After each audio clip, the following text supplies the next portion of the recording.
Megastar Shakib খানের বরবাদ সিনেমার তৃতীয় দিনের অবস্থা দেখুন। বিশাল বড় লম্বা লাইন শুধু টিকিটের জন্য। অনেকে টিকিট পাচ্ছে, অনেকে টিকিট পাচ্ছে না।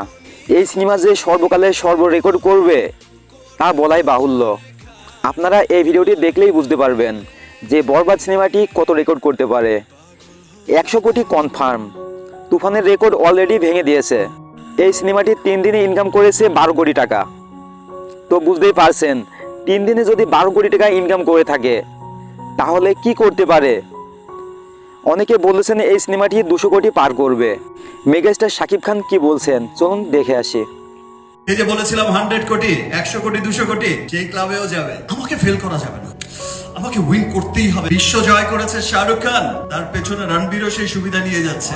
ইনশাআল্লাহ এই বাড়িতে শুধু দেশেই নয়, যেখানে যেখানেই বরবাদ যাবে, প্রত্যেকটা দেশে প্রত্যেকটা জায়গায় ইনশাআল্লাহ সবাইকে ভালোবাসার জোয়ারে বরবাদ করে নতুন এক রেকর্ড করবে। ভাইয়া, আমি আপনাকে এইটুকু বলতে পারি, আপনার এ যাবৎ ক্যারিয়ারের যত সিনেমা হয়েছে তার চাইতেও যদি বড় বাজেটের সিনেমা না করতে পারি তাহলে আপনি আমার সিনেমা করবেন না। বিকজ আমার বরবাদ সিনেমাটার আপনি নিশ্চয়ই বুঝেছেন যে এটার স্কেলটা কত বড়, লার্জার স্কেলের একটা সিনেমা।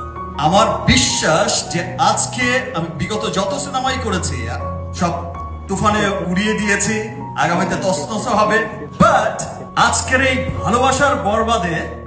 ভালোবাসার বরবাদের জোয়ারে দেশ বিদেশে থাকা যত বাঙালি আছে, আমি শুধু বাংলাদেশি বলবো, যত বাঙালি আছে, বিকজ আপনারা জানেন যে আপনাদের ভালোবাসার শাকিব খান শুধু গণিতে এখন আটকে নেই। দেশ বিদেশের যত ডিস্ট্রিবিউটার আছে, আপনারা জানেন যে আমাদের সিনেমা এখন প্রত্যেকটা মহাদেশেই অনেক লার্জার স্কেলে রিলিজ হচ্ছে এবং খুব অচিরেই সে যে বলেছিলাম 100 কোটি, 100 কোটি, 200 কোটি, সেই ক্লাবেও যাবে। আমার বিশ্বাস যে যত ডিস্ট্রিবিউটার, যত বাঙালি লুকিয়ে আছে পুরো পৃথিবীতে ছড়িয়ে, প্রত্যেকটা বাঙালি দেখার জন্য আগ্রহ অপেক্ষা করছে এবং প্রত্যেকে ভালোবাসবে যে ওয়াও, এটাই আমাদের সিনেমা, দেখো সিনেমা কত দূরে গিয়েছে।